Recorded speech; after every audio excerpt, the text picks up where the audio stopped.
guys, Candida here, and I recently purchased the FLSUN Super Racer 3D printer.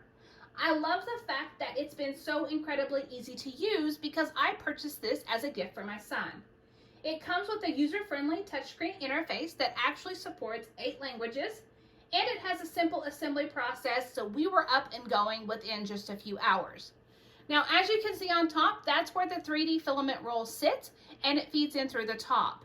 Now, on the bottom, that is where you are going to find the circular base. The circular base is actually auto leveling, and so we set the leveling during the setup process, but we haven't had to level the bed since, and so that's been a great feature. Not only does this print fast, but the quality has been amazing. What I love as a mom is this has unlocked my son's creativity. He loves to come home and print, and he's very proud of the designs that he's making, and so that's been a huge win. So, I hope you found this review helpful.